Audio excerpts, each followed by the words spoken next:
string, pull the string.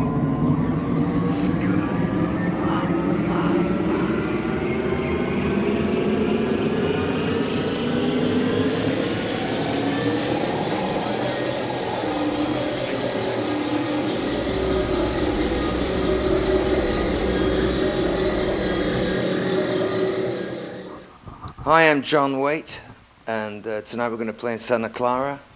We're looking forward to it. Here we are. Well, I came from a musical family.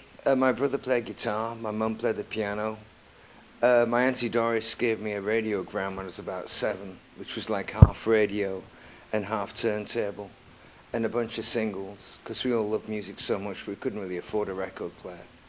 And she very generously gave us that, and my life began to sort of revolve around the record player. The first record I ever bought, I bought with my brother. It was an EP. It was called Shadows to the Fore. And the Shadows were Cliff Richard's backing band. Hank B. Marvin was the guitar player. He was like the white Jimi Hendrix from the 50s, really. The very sort of like later part of the 50s. But he was like an exceptional guitar player. And my whole life revolved around music. It was hard to find. It was hard to find people that knew about it. We could get it on the American Services Network, the radio show that was out of Luxembourg. They'd play country and western. And so occasionally I'd hear Hank Williams or Patsy Cline, Jimmy Rogers. There was an interest in blues, but in more mainstream blues. Big Bill Broonzy was big with me. Brenda Lee was huge. I had a crush on Brenda Lee when I was about 5. But it was all American. That was the interesting part about it. It was all influenced by American music. And it went from cowboys and Indians to rock and roll pretty quickly. Elvis didn't really cross my world. That seemed a bit more out of reach. But country didn't. Country actually touched my world with sort of Marty Robbins, cowboy songs, and what came out of Nashville. So the English rock scene didn't really take place after the Shadows till the Beatles. You know, there was like a grey period where a lot of people were making music, but it was very middle of the road. It was single singers like Helen Shapiro or Matt Monroe, these singers that were singing like Americana. They were like story songs, or they were pure pop songs, but they were very inoffensive. And if you dug deeper and went to American rock, it all got sexier real quick. The women looked sexier, the guys were singing about getting laid and stuff. It was just a more rampant thing. It was like 50s pin-up girls set to music. It was sex, and it was the future. It was just two things that interested me. You know, I was obsessed by it by the time I was about 13. Completely lived for it. You know. Well, yeah. I mean, we were in London. I'd come back from America. I'd been in a band in Cleveland for about 6 months, 5 months maybe, called The Boys, and I came back weighing about 85 pounds and no money, and I just sort of living in London with my girlfriend, and I met up with what was the original guitar player in the Babies, but they had no real songs or a band or anything. It took about 2 years to get all that together, but when we hit big, and we came to America and toured, and that was my first real experience of really seeing the whole of America, getting to New York City and seeing Los Angeles, actually going to Detroit, you know, and seeing an orange tree, you know. I mean, that was exotic for us, you know. It was like massive. We had a billboard on Times Square and a billboard on Sunset Strip. We stayed at the Riot House. That was the Hyatt House on Sunset Strip. It was like the Almost Famous movie, Cameron Crowe's movie. It was exactly that time period that we came. And it was a wonderful thing. Cream magazine, Lester Bangs out of Detroit, Cleveland with the great radio and Kid Leo that came out of Cleveland alone was fantastic. But we were part of what just came after that, and it was a real upgrade of just hard touring into like things being really shiny, you know, like a lot of TV, a lot of receptions, staying in good hotels, a lot of great stuff happening away from the stage, you know, stuff that you dream about when you're a kid, but it was just a great time. Thank you so much.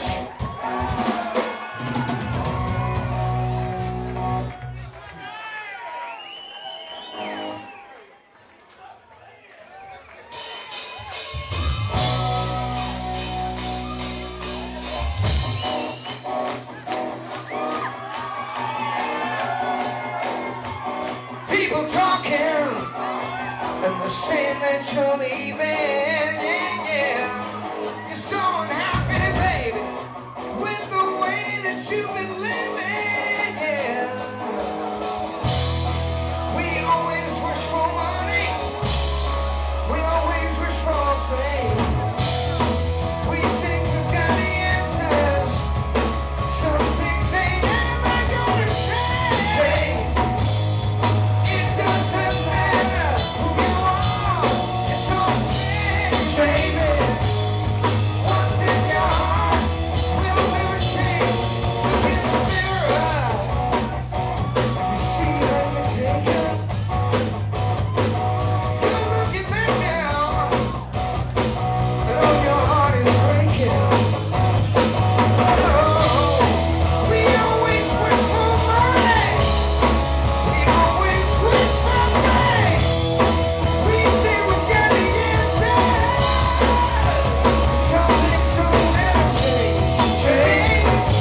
'cause I thought that I just had enough. You light up my face with your jokes and your smile, and the way that you came in the night. Don't know what you got, but I'm sure that I found you. Come along, it's just a crime, and here I am, back on my feet again. Here I am, back on my feet again. Surprised to find myself on the way that I feel. So happy that you're here with me. Some women I've known have left me with nothing, but I guess that was just meant to be. And here I am, back on my feet again. Here I am, back on my feet again. Yeah.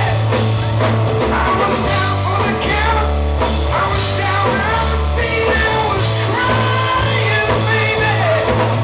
I was calling, out in my face, sick of trying. Yeah, baby. Oh, yeah.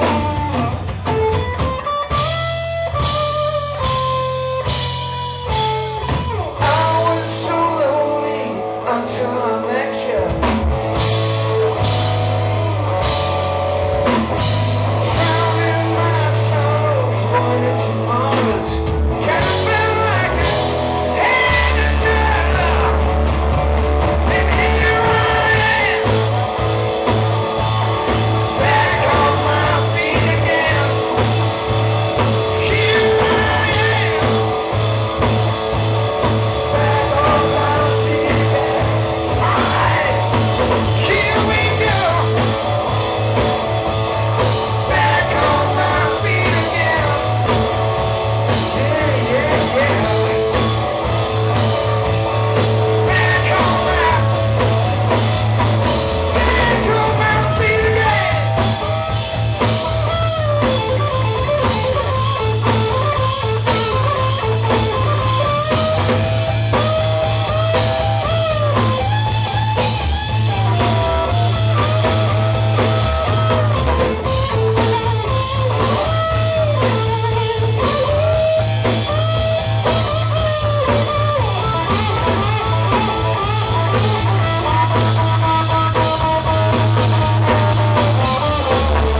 Here I am, baby, back on my feet again. Here I am, baby, back on my feet again. Back on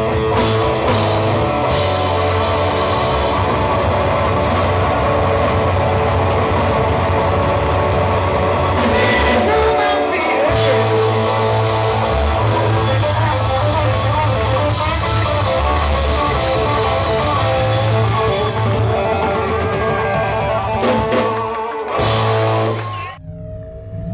Me and Alison, I was making a record of older songs, and I was trying to do a greatest hits album, re-recorded, so I could release it in Europe and go back to Europe and tour, because I'd spent so much time in America.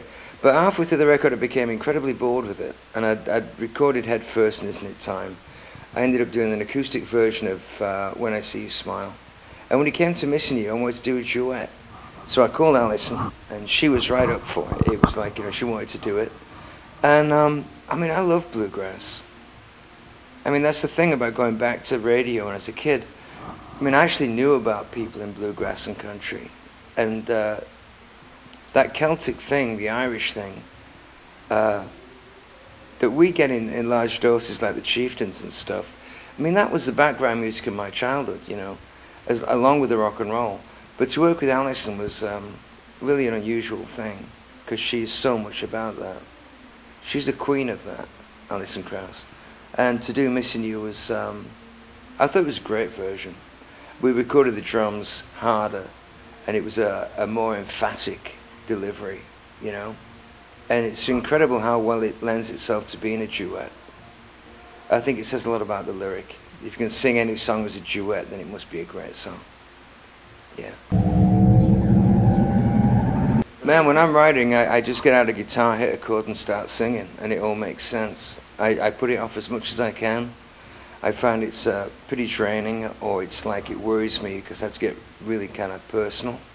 It's like opening a can of sardines or something. You know, you get in there and away you go. You know, it's I love words and I read a lot and I write all the time, but I don't enjoy the writing process too much. It's because I want to record it immediately. I don't want to sit around and wait for someone to come in and have an opinion. I think that the fresher the idea, the better the song is when it hits tape. And that's virtual tape now because everything's digital. But I like working live in the studio. And the music I listen to has a live edge to it. I don't like produced music. I really don't like it when somebody comes into the studio and starts saying, right, we're going to do this, we're going to do that. I couldn't give two fucks about that. You know, I'm about the music and I know what moves me. And the amazing thing about getting older is that you can do it very quickly. You're not hesitant about the technology.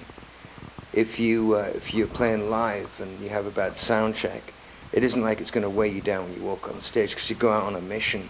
And it's the same thing with making a record. You go into a studio on a mission and you just tough it through. You just do it. You know? Yeah, when you're playing basses and you're writing songs, the chord can change from a major to a minor. Wherever you place the chord with your voice. So you can actually move around so quickly that you can actually complete a chord with your voice or vice versa. So the thing is primitive, but I always feel that McCartney writes with that in mind, although you always see him playing the guitar now. When he's on stage, he's letting the bass have it. But he's singing that note that all bass players sing. And Andy Fraser, when he was working with Paul Rodgers in Free, he had the same thing. And Jack Bruce had that thing. Melodic bass players always come up with Sting. Sting has that. And, I was singing in that style because of my songwriting. It's the only way I could write songs because I couldn't really play the guitar. So I was like singing these notes that were like beyond blues notes. They were kind of like in the chord. But it made for a very interesting style of, sometimes not being such a great singer as a kid, I would sing the harmony. I didn't even know I was doing it. I would sing the melody, then go to the harmony because I thought, well, there you go. People would criticize me in the studio and say, you can't do that, that's the harmony. I'd go like, but that's what I do. You know, the producer would be going like, you can't do that because it's not in the chord. And I'd go like, but I'm doing it. You know, and music is like colored light. You know, you can shade it anywhere you want, take it anywhere you want. As long as it's in time and it's somewhat in tune, I think you can do just about anything you want with music. And it's put there for that purpose, you know. There are no laws to performing songs or writing them.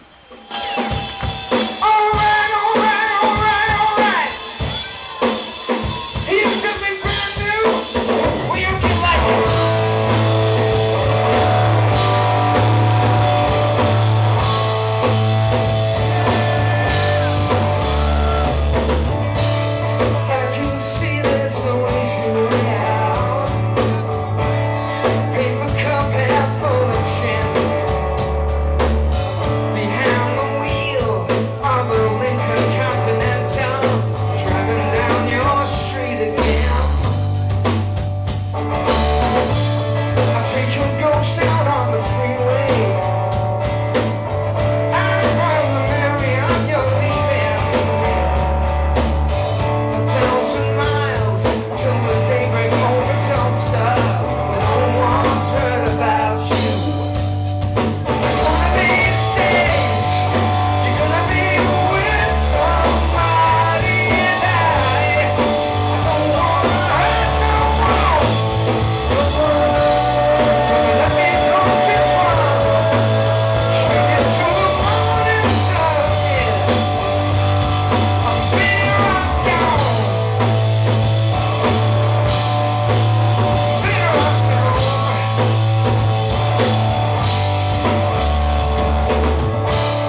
what do I remember from Union Jacks is like being single.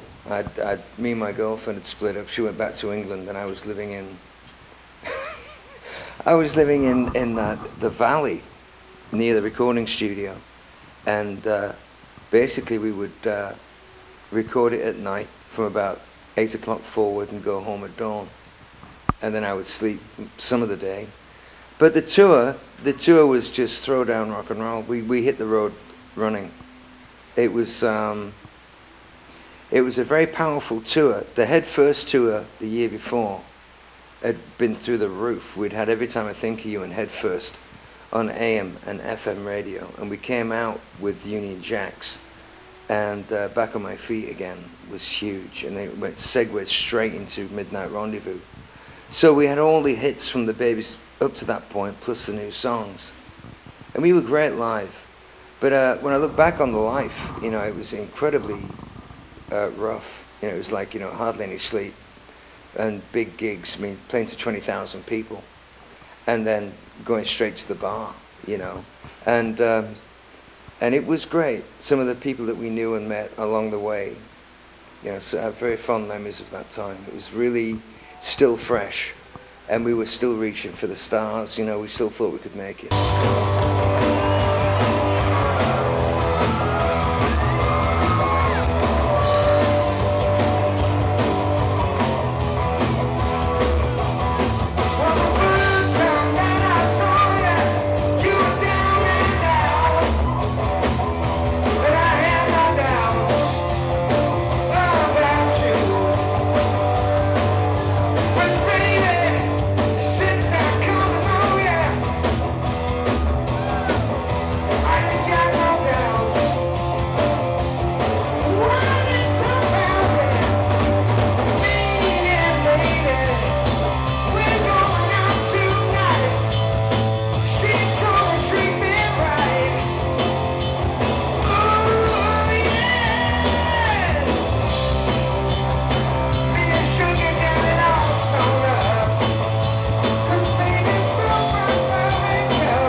bless you all.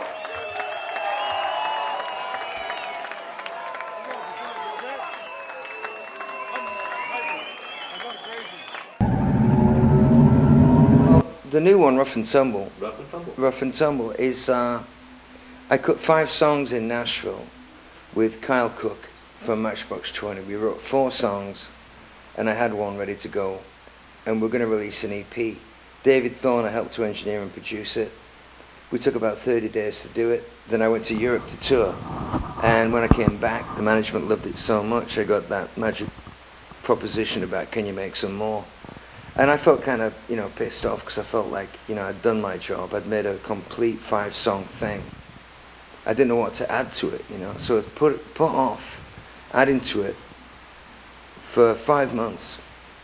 And I gave up on it. I thought it would never get released because they'd moved away from the idea of putting it out as an EP. And I couldn't think of anything to add to it at all. And it got to be... I was going home in September, so it would have been August. The first week of August I started the list of songs. I thought I have to do it now because I'm going to go and visit England in September, see my mum, got to see mum. And so I rang up Alison. I said, you got anything laying around you'd like to, give me advice on, because I'm desperate. She said, well, there's a Gabe Dixon song called Further the Sky, and it's a beautiful song, you should do that. And she played me the video, and we sat down, and I was like, yeah, it's pretty good, So I wrote that down. I wrote Sweet Rhode Island Red down, which was a great Tina Turner song I wanted to do since I was about 25. Me and the guitar player wrote Rough and Tumble the day before we went in the studio. I had Shadows of Love in my back pocket from about 10 years ago.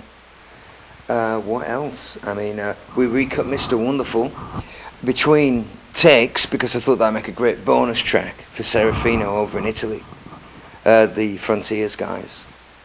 And really,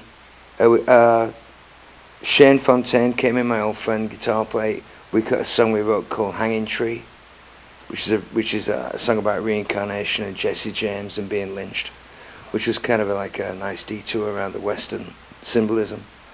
But we cut all of that in 3 days. 3 days. And we cut it at Roger Carter's studio, the Doghouse, in Thousand Oaks.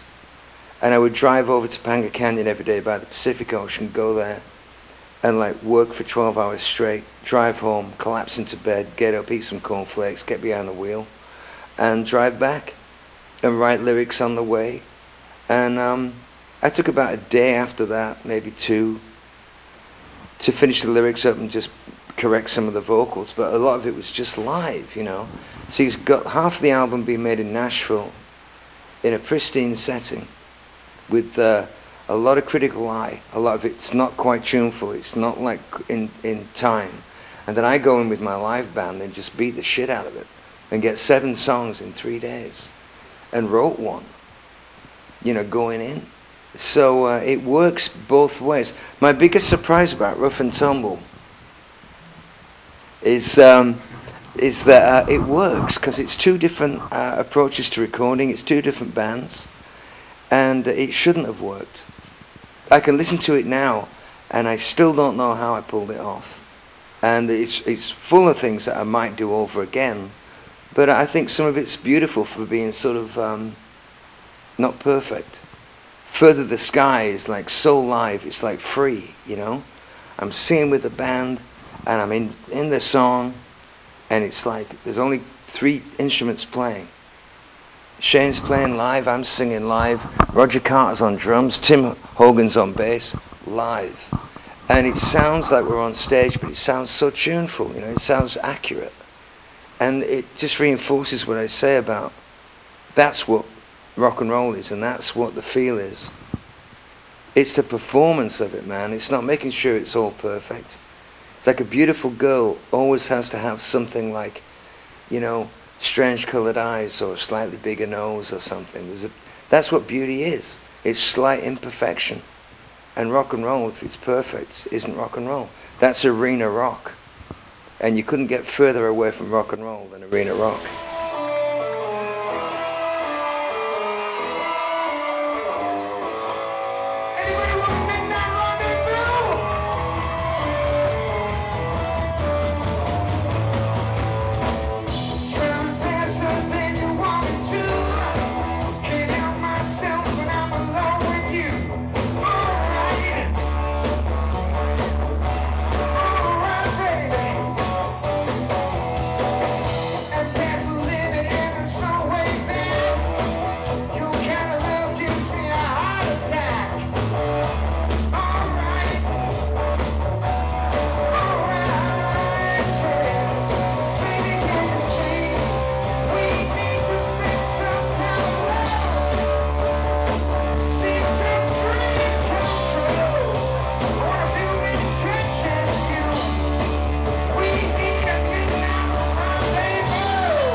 Well, nice talking to you. This is John Waite from The Road. Check out my new album, Rough and Tumble. I think you'll like it. This is pre-sale, and when you buy the record, I look like this. Thanks.